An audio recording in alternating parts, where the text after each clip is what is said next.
Words appear. Don't shoot the messenger. The word messenger has hands superimposed on each letter, spelling it out in the manual alphabet. In an office, Jacob video chats on his phone with Shawn. She signs swiftly. How'd you expect me to react? I'm sorry. That's it? Her image on the screen blurs and freezes. God, this office is like the cesspool of a Wi-Fi black hole. He signs to the frozen screen. It's frozen. I can see nothing. In Shawn's bedroom. I thought you were different from those other guys, but you... She frowns and hangs up.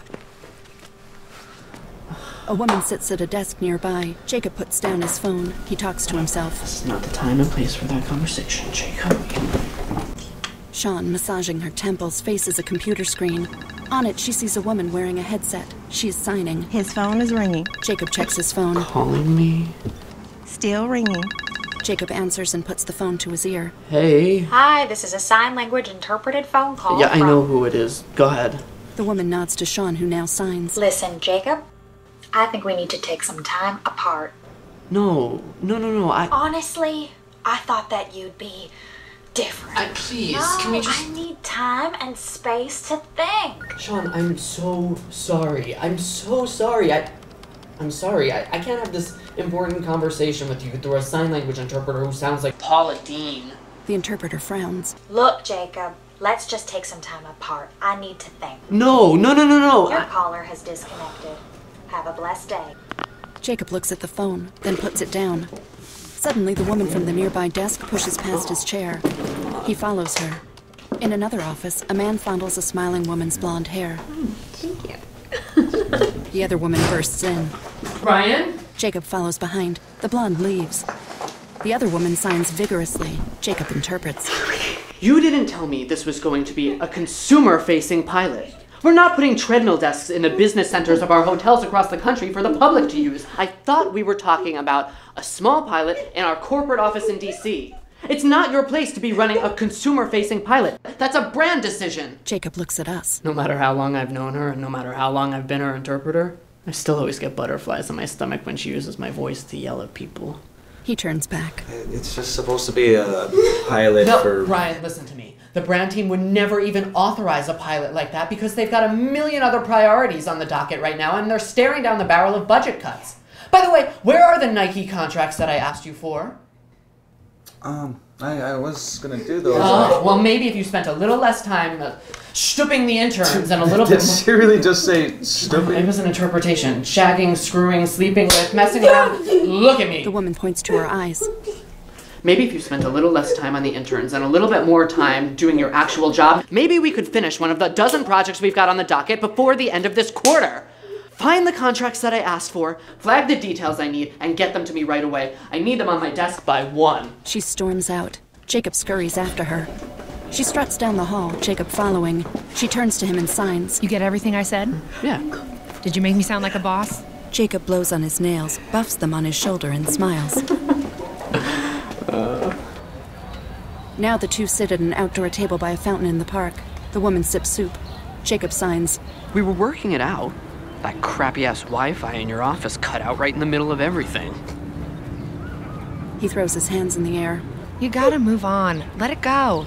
Find someone else. Ever try speed dating? No way. Shawn and I have something.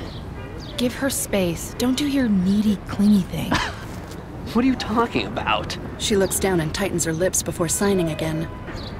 Look, you're my friend, and I love you, but I think you're nuts. Remember that girl from our dorm you dated sophomore year? You filled her room with flowers and balloons. I thought that was sweet. I thought it was psycho.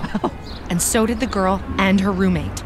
The woman picks up her phone and gestures to Jacob to wait. Jacob turns to us. Kayla and I have been friends since college. We met on the student government of our dorm freshman year. She was president. I was secretary. She's a big part of the reason I became an interpreter. Once she got this fancy job at Stoddard, she put me on the short list of the interpreters that rotate through the office, and she always gives me first dibs on the business trips. He raises an eyebrow and nods. He turns back to Kayla as she puts down her phone. Sorry, I gotta get back.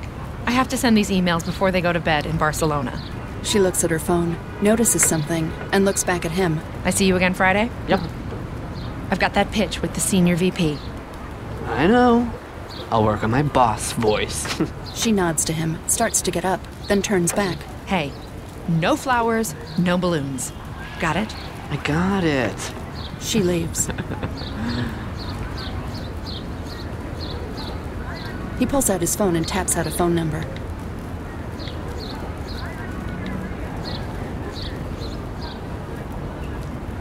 Hi, yes, this is Jacob again. I think we just spoke like a half hour. Yes, that flower order, yeah. I'm gonna have to cancel. Nighttime. In the live bait bar, Jacob stands alone wearing a name tag. He looks around at the dozen or so other men and women wearing name tags. In a room off to the side, a woman with curly black hair holds up a glass. Come on in. Don't be shy. Welcome to speed dating, where singles come to mingle. Everyone enters the room.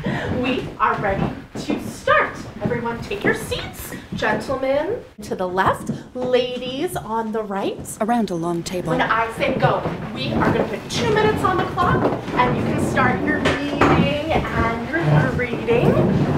And then when I click my glass, that means time is up. And ladies are just gonna move over one chair to the right. Any questions? Fabulous. On your mark. The men are on one side. Get set. The women are on the opposite side. Go! Jacob's first woman. So what do you do for a living? I'm a sign language interpreter. No way, that's really cool. Woman 2. Oh, that's so sweet. You're such a good person. Woman 3. Like that chick at the mayor's office during Hurricane Sandy? 4. So my friend told me that this meant bullshit. One arm over the other. 5. I can spell my name. She looks at her hand and forms a letter. A. 6. Oh, like the guy at the Mandela funeral, right? Was he real? 2. I'm sorry, I'm just thinking about the people that you must help and the lives that you must touch. 4. Or is it She switches arms. bullshit? 5. L. She forms a C. E. Oh, I mean, E? 1. Does this mean the same thing in sign language? The middle finger. She was like, She flaps her hands around and licks her lips. 6. He looked like he was doing a Britney Spears dance move. Like, oops, I went to Mandela's funeral. 2. Sign language is so beautiful. It's like fingers dancing.